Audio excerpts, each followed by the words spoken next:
After the meeting, I went to Lin Yan's lounge to find him. My fingers paused just as they touched the metal doorknob.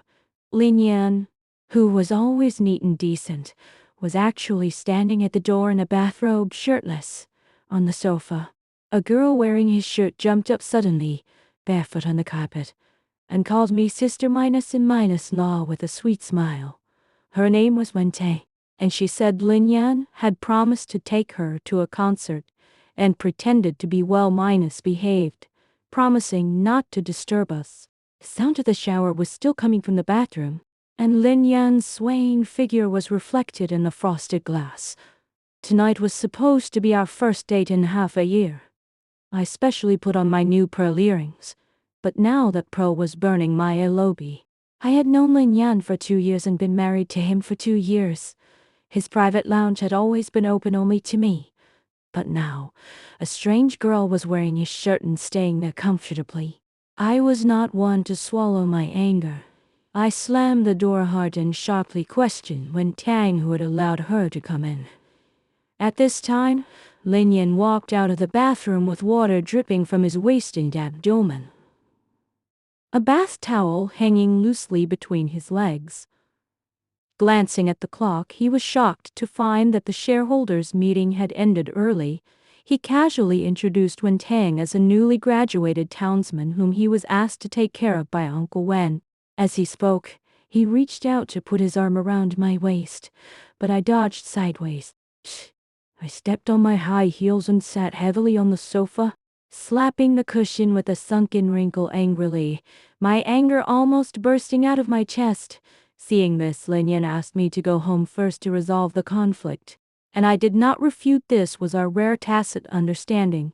Wen Tang looked at Lin Yan timidly, and when she saw that he did not keep her, she had to leave dejectedly. In the car, Lin Yan held my face and explained, saying that Wen Tang was just a little sister he needed to take care of, and asked me not to care. He also smiled and said that it was rare to see me jealous, leaned down to kiss my forehead and lips, whispered an oath in my ear, and said that he and Wen Tang were nothing more than that. But I knew in my heart that a woman's intuition was never wrong. The look Wen Tang gave Lin Yan was full of undisguised admiration, far from a simple brother-minus-sister relationship. Before long, Chief Secretary Linda pushed the tablet in front of me. In the surveillance, Wen Tang entered Lin Yan's lounge again. Even more dazzling was that on Linda's mobile phone, Wen Tang had posted a Weibo. The picture was a jade bracelet that Lin Yan gave her, and the tie I had personally tied for Lin Yan that morning was placed in the lower right corner, with ambiguous captions. I suppressed my anger and did not have an outburst on the spot. Instead, I called the Chanel counter lady and asked her to prepare the entire Coco Crush series of jewelry. 3 hours later, in the name of the group's anniversary, I opened the A-block banquet hall and invited all female employees to afternoon tea. When Wen Tang walked into the banquet hall decorated with lilies along with the crowd, 40 Chanel staff wearing white gloves were standing in line. I picked up the microphone and announced that each lady could choose a piece of jewelry, deliberately pausing my gaze to sweep over Wen Tang. Her jade bracelet on her wrist looked out of place under the chandelier. I walked up to Wen Tang, smiled, took off my diamond ring, and said softly that diamonds were better than G, because they shone without relying on others' handouts. Then, the big screen in the banquet hall jumped to the Weibo interface. Female employees deliberately posted photos comparing the jade bracelet with Chanel jewelry. Was obvious sarcasm. In less than half an hour, the whole group knew about the president's wife giving out jewelry. Wen Tang's embarrassment was impossible to hide, and she finally rushed out of the banquet hall in embarrassment.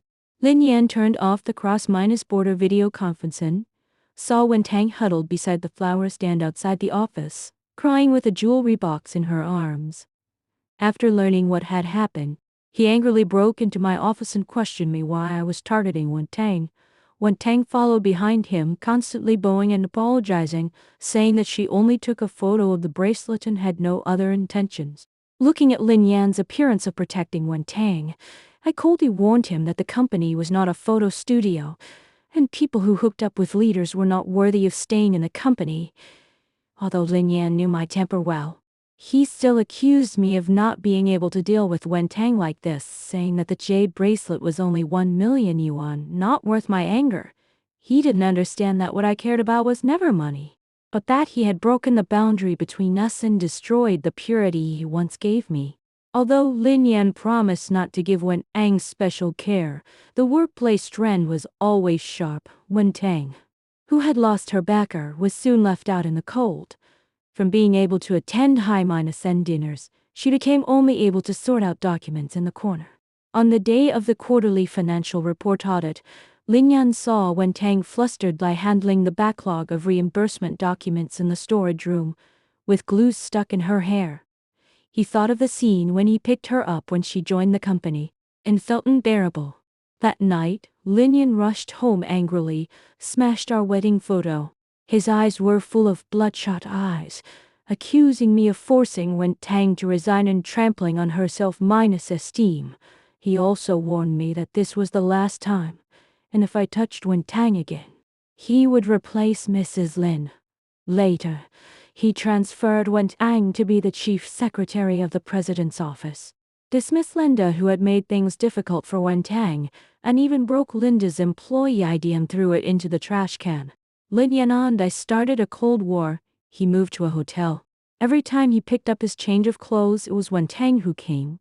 That day when Wen Tang came to pick up clothes, she was wearing the sapphire necklace I had returned last year, and asked me to add her as a friend, saying that I should contact her first if there was anything in the future. At the same time, my aunt from my hometown called, asking me to arrange a manager position for my cousin in the company, and also persuaded me to admit my mistake to Lin Yan and give in. I hung up the phone impatiently.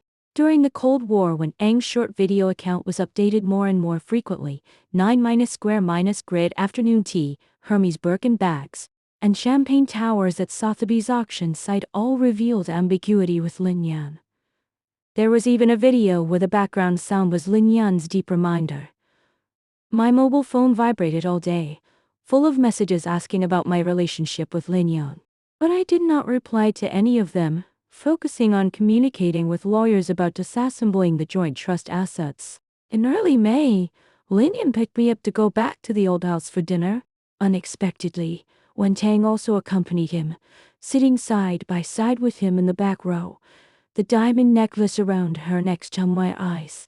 Wen Tang also pretended to be considerate and handed me desserts, leaning close to Lin Yan beside the car air conditioner, deliberately showing their intimacy. I rolled down the car window, letting the evening wind dispel the suffocating perfume smell in the car. After arriving at the old house, Wen Tang took the initiative to curry favor with Father Lin, helping him prune flowers and plants, serving tea and water, and vividly telling the thrilling experience of Lin Yan's negotiation in London, which won Father Lin's favor. As she talked, he even mentioned that when Lin Yan had a stomachache, she went out in the rain at 3 in the morning to buy a shirt and put it on for him personally. At this moment I put down the soup bowl and said calmly, "Dad, I'm pregnant." Father Lin was instantly excited, and Lin Yan finally looked at me seriously. But Wen Tang suddenly spoke, implying that Lin Yan had been accompanying her to inspect overseas branches in the past 2 months, questioning the time note of the child. I deliberately emphasized the time of 3.5 weeks, smiled and said that the child's father was uncertain, and even deliberately made up a lie that I had spent the night with 5 male models on a yacht, and even said that I was willing to let Lin Yan be a ready-maid father. Lin Yan completely lost control, slammed the table and stood up, roaring for me to shut up, insisting that he had never betrayed the marriage, and that he and Wen Tang were only in a superior-subordinate relationship. I asked him, were Wen Tang's short videos my cousin's reminders, and all his acquiescence to Wen Tang's overstepping behaviors all fake? Finally, I looked at him and said word by word, "Lin Yan, let's get a divorce." Lin Yan dragged me home. This was the first time he came back after we had been separated for 3 months. The house was full of dust. The Persian carpet and mine were gone. He finally realized that my proposal of divorce was not a threat. With red eyes, he begged me to abort the child and start over. He also explained that he took care of Wen Tang because her eyes were like his cousin Son Yin Ong, who suffered from depression. He couldn't bear to see people cry, but he never had any other thoughts. I broke his hand and told him that I was not afraid of him having an affair with Wen Tang. What I was afraid of was that he clearly knew Wen Tang's thoughts, but still deliberately broke the boundary between us, using Wen Tang as a weapon, waiting for me to give in.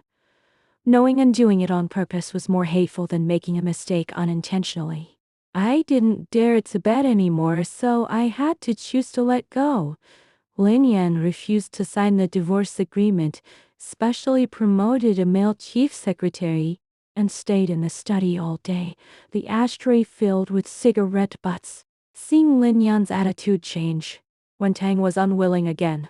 She rushed into my office, accusing me of marrying into the Lin family by relying on my family background and showing off that she had won Lin Yan. I unceremoniously poured water on her face, slapped her hard, and warned her to get out with her shabby acting skills. Her arrogance was instantly crushed, and she fled the office in embarrassment. Under family pressure, Lin Yan finally signed the divorce agreement.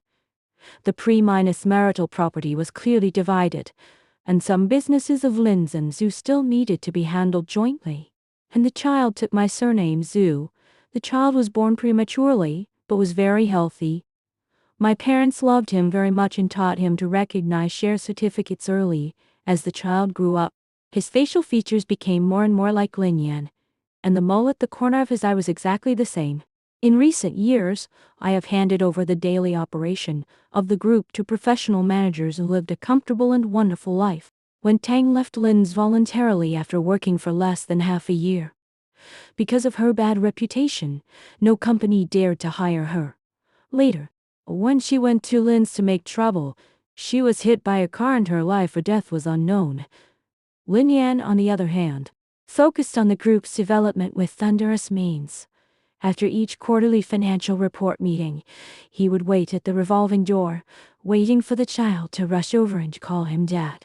On Mid-Autumn Festival, I will go home to accompany my parents. Lin Yan will book the neighboring manor to work remotely. He once asked me if I wanted to give the child a complete family, but I shook my head. Outside the siege, I lived a more comfortable life. Only the child always drew the family photo as three people holding hands.